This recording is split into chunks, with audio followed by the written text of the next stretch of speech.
तो हम ये भी जानना चाहेंगे कि महाभारत, रामायण, कृष्ण जन्म या वृंदावन में जन्मे जो भी पात्र हैं, जिन्होंने उन पात्रों को जिया है जिन्हें हम पुस्तकों में पढ़ रहे हैं, और वो एक पूजनीय है, उन्हें हम पूज रहे हैं, क्या ये मनुष्य जीवन इन्होंने जिया, या ये इतने बुद्धिजीवी थे, या सिर्फ ये पात्र हैं, किसी लेखक ने इनको लिखा है और अपनी पुस्तकों, ग्रंथों में इनको एकत्रित किया है? असलियत में क्या माजरा है?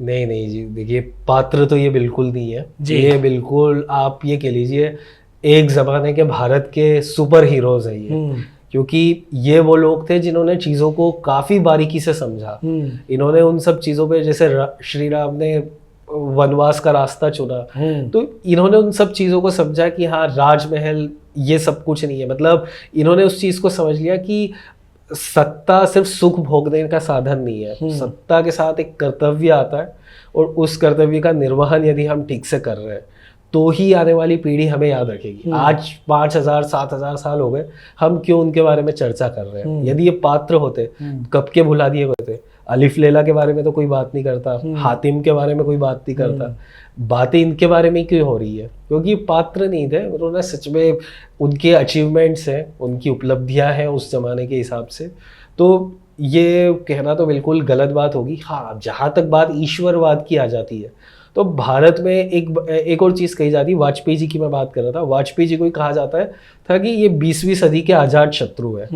अब हो सकता है 2000 साल बाद जब साहित्य बदले और वो लोग इस चीज़ को पढ़े, तो वो ये कहेंगे अजात शत्रु ने अगला जन्म लिया और वाजपेयी जी के रूप में पैदा हुआ हो। फिर उसके बाद हो सकता है और 2000 साल बाद साहित्य बदल जाए तो कुछ हो सकता है। अब हम तो यहाँ पे 5000 साल बाद बैठे हुए हैं, तो यही चीज़ राम और कृष्ण पर भी लागू होती है। उस समय वो जब थे, आप सोच के देखिए, हनुमान चालीसा तो अभी लिखी गई 500 साल पहले, उससे पहले लोग भूत कैसे भगाते होंगे?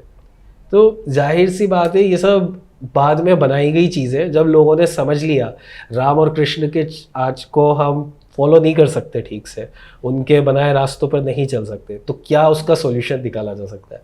तो बेस्ट सॉल्यूशन होता है उन्हें भगवान घोषित करो। उन्हें, देखिए मैं वैसे पूजा का विरोधी नहीं हूँ, मैं पहले बता रहा हूँ, लेकिन मैं जस्ट फैक्ट्स पे बात कर रहा हूँ जो इतिहास में हुआ है जी, उसी के आधार पर मैं बोल रहा हूँ। सबसे अच्छी बात होती है राम और कृष्ण को आप मंदिरों में बिठा दीजिए, लोग आएंगे, पूजा करेंगे, एक तरफ एक क्या कहना चाहिए, एक व्यापार शुरू हो जाएगा उसके आधार पे, और ये काफ़ी अच्छा व्यापार है। मैं इसका विरोधी बिल्कुल नहीं हूँ, क्योंकि जहाँ मंदिर बनता है उसके आसपास एक इकोसिस्टम सेट हो जाता है, मिठाइयाँ बन रही होती है, हलवाई पैसे कमाता है, पंडित पैसे कमाता है, फूल वाला पैसे कमाता है, तो ये बेस्ट है। और भारत जब था, भारत का जब स्वर्णिम काल चल रहा था, तो उसमें मंदिरों की बहुत महत्वपूर्ण भूमिका थी, तो वो काफ़ी अच्छी चीज़ थी उस समय जो शुरू की। लेकिन जब आप ये सब चीज़ें शुरू कर देते हो कि आप भगवत गीता को पढ़ नहीं रहे हो, बस भगवत गीता कृष्ण के चरणों में रखी हुई है, वहाँ पर उस पर तिलक लग रहा है, और आप प्रार्थना कर रहे हो कि हे भगवान मेरा ये काम करा दो, वो काम करवा दो, तो ये अंधविश्वास है।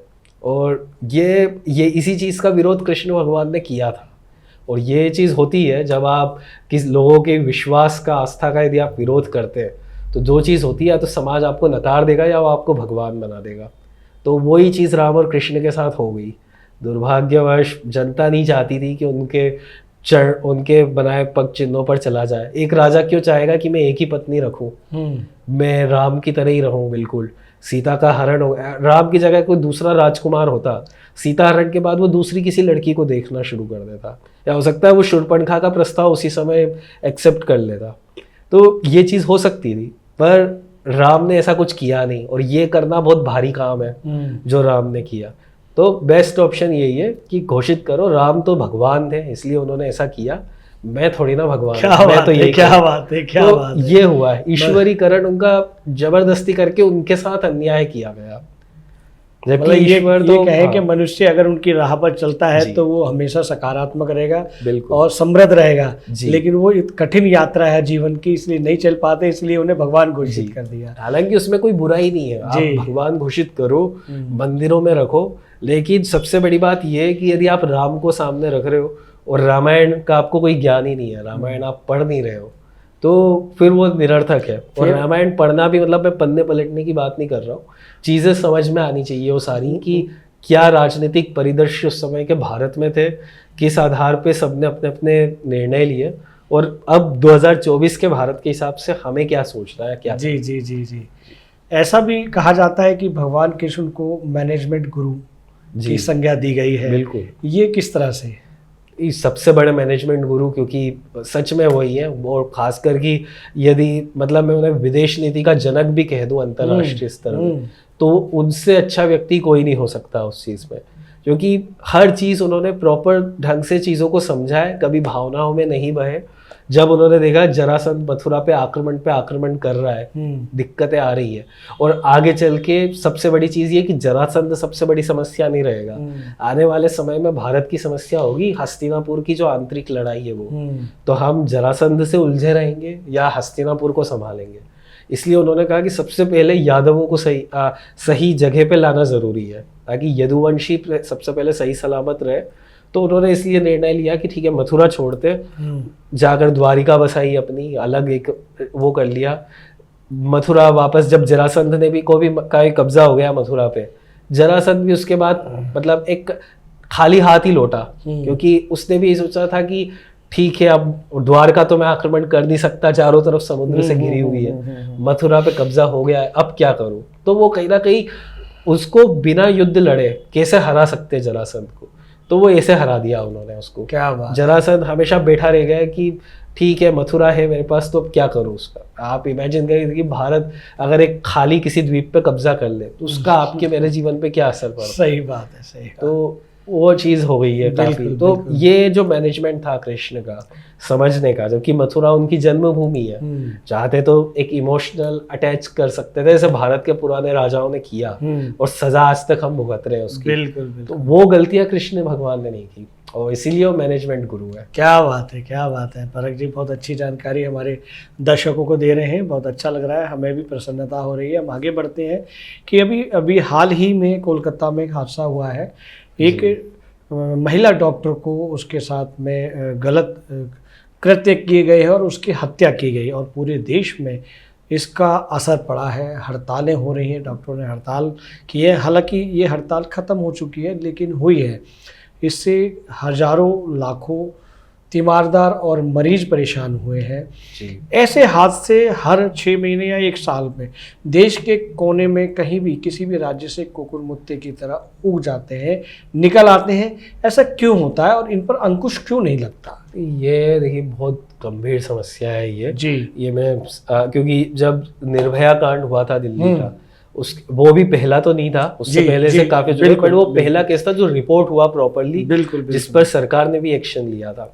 तो उसके बाद ये लगा था कि शायद अब चीजें सुधरेगी, लेकिन जो देखने पे आ रहा है वो ये कि चीजें बद से बदतर होती जा रही है। बिल्कुल। और इसमें आप किसी एक चीज का योगदान नहीं कह सकते। 3 साल की बच्ची का भी रेप हुआ है, तो आप ये नहीं कह सकते कि वो उसके कंसेंट से हुआ है। 3 साल की बच्ची क्या कंसेंट देगी, उसको कुछ समझ में नहीं आता।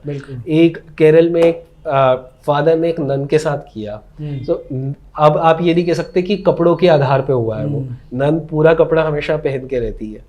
तो ये मुझे नहीं लग रहा है कि ये किसी तरह से इन सब चीज़ों का इसमें कोई योगदान है। जो लोग बात करते हैं कि कपड़े कैसे पहनने हैं, या लड़की ने ही कुछ गलती की होगी, या लड़की नौकरी कर रही है इसलिए, क्योंकि दिन में भी बलात्कार हो रहे हैं, क्यों आप ये नहीं कह सकते नाइट शिफ्ट की वजह से हो रहा है। ये कहीं ना कहीं कड़वा सच है, लेकिन हमें मानना पड़ेगा सामाजिक ढांचे में कुछ गलतियां हो रही है हमारे। और सामाजिक ढांचे में जो गलतियां हो रही है वो ये है कि समाज में खुलापन भी है, लेकिन उससे ज़्यादा कहीं ना कहीं एक कंजर्वेटिज्म है समाज के अंदर। मतलब जैसे आप एक छोटे शहर में अगर आप जाके देखो, तो कोई एक लड़का एक लड़की से बात करने से पहले 10 बार सोचेगा कि यार मतलब अगर इससे बात करूंगा ऐसा नहीं हो पूरा गांव आके मुझे पीट दे। फिर वो लड़का बड़ा होता है, पढ़ाई करने बाहर निकलता है, बड़े शहर में आता है। तो जब वो थोड़े बड़े शहरों में आता है, लखनऊ भोपाल जैसे शहरों में, तब उसके मन में कॉन्फिडेंस बनता है कि हाँ देखो हाथ मिला रही है लड़की, उसके लिए एक बड़ी चीज हो जाती है। लड़की ने हाथ भी मिला लिया, तो अब वो दिल्ली मुंबई जैसे बड़े शहरों में आ जाता है, यहाँ पे लड़कियां थोड़ा सा और कहीं हक कर लिया या इस तरह की कुछ घटनाक्रम हो गए, तो इसका वो हमेशा गलत मतलब निकाल लेता है, क्योंकि वो शुरू से उस चीज का आदी नहीं है, इतने खुलेपन का वो आदी ही नहीं है। और जब वो गलत मतलब निकालता है, तब उसके अंदर वासना जागती है और फिर ये सारी गलतियां वो करता है। तो ये शुरुआत हो रही है उसकी शुरुआत से ही। तो ये जो शुरुआत हुई है उसके आसपास के परिवेश जी। से या शहरीकरण से, तो इसमें भी जो परिवार के जो संस्कार होते हैं उनका क्या असर रहता है? वो संस्कार भी तो रोकते हैं कि हमारे माता पिता ने ये कहा ऐसा नहीं करना है, या महिला का सम्मान करना है, बेटी का, बहन का सम्मान करना है। 80% असल में वही कारण है। 80% तो परिवार का ही कारण होता है, क्योंकि ये पूरा आपका घर से ही कैसा सिस्टम चल रहा है। पेरेंट्स को इस चीज़ को एनालाइज करना चाहिए। जैसे काफ़ी केसेस में, जैसे मैंने अपने पर्सनल लाइफ के बारे में बता रहा हूँ, यहाँ पे काफ़ी सारी चीज़ें मैंने ऑब्जर्व की थी जब निर्भया कांड हुआ था उस समय। तो उस समय मम्मी ने मुझे तो नहीं बोला, बट हाँ मतलब जब ये कांड चल रहा था उस टाइम पे टीवी को देख के बोला था कि हाँ अगर ऐसे कोई मेरी जान पहचान वाला लड़का कर दे तो मैं उससे क्या बोलते हैं, मैं उससे सारे संबंध खत्म कर दूँ। अब सीधी सी बात है, वो कहीं ना कहीं वो चीज़ मेरे ही ऊपर आती है। बिल्कुल, जब वो कहा जा रहा है तो पूरे समाज के लिए कहा जा रहा है। अब मुझे 12 साल बाद भी वो बात याद है। तो और किया भी नहीं है मैंने ऐसा कुछ कि उनको मेरा, लेकिन भय तो है, डर तो है कि ऐसा नहीं करना। बिल्कुल, लेकिन वो डर बैठ गया वाकई कि भाई अगर ये कुछ आपने सोचा, आप ये समझ लो कि घर पे आपका घर नहीं है आपके पास। वो अगर डर अगर ये समाज में हर उसमें बैठेगा, हर लड़के में अगर ये चीज़ बैठेगी, हर लड़का तो देखिए नहीं सोचता है वैसे, लेकिन हाँ मतलब जहाँ पर कंजर्वेटिज्म ज़्यादा है, काफ़ी कंजर्व सोच के लोग काफ़ी ज़्यादा है, वहाँ पर लड़कियों को वैसी आज़ादी नहीं है। खासकर उन घरों में पेरेंट्स को ही इन सब चीज़ों को समझना होगा। बेटे को बताना पड़ेगा हर चीज़ एंजॉय करने के लिए नहीं है। जवानी है तो वो पूरी तरह से एंजॉयमेंट के लिए नहीं है। अगर रात में आप 4 लोग खड़े हो किसी सड़क पे और एक लड़की निकल के जा रही है तो उसे सेफ फील करना चाहिए उस समय, ना कि वो और ज़्यादा डर जाए उस चीज़ से कि ये 4 लोग खड़े अब क्या करेंगे। तो व्यक्तित्व हमारा वैसा बनना चाहिए, और ये चीज़ पेरेंट्स ही बना सकते हैं। ये चीज़ें जैसे जब बचपन में आप सिखाते हैं कि कोई अनजान अंकल चॉकलेट दे आप वो मत लो, वैसे उसी के साथ ये भी चीज़ सिखाओ कि वो लड़की खड़ी है अननेसेसरी उसे जाके टच मत करो, बैड टच मत दो उसे, या फिर क्या बोलते हैं ठीक है आप उससे हैंडशेक करो, उससे फ्रेंडशिप रखो, उसे कोई प्रॉब्लम आ रही है आप सॉल्व करो। जितना प्रॉब्लम सॉल्विंग सोसाइटी बनती जाएगी, बिल्कुल ये वाले प्रॉब्लम्स ऑटोमेटिक कम होते हैं, और ये इनमें ड्रास्टिक फॉल आएगा, एक बहुत ड्रास्टिक फॉल मिलेगा आपको दूर भविष्य में देखने। बिल्कुल, पर समस्या वही है, वो दूर भविष्य जब तक आएगा तब तक ऐसे कितने हादसे हो चुके होंगे, वो सबसे बड़ी समस्या। ये वीडियो YouTube पर देख रहे हैं तो हमारे चैनल को सब्सक्राइब करें और बेल आइकन को दबाना ना भूलें। अगर आप Facebook पर ये वीडियो देख रहे हैं तो हमारे पेज को लाइक करें।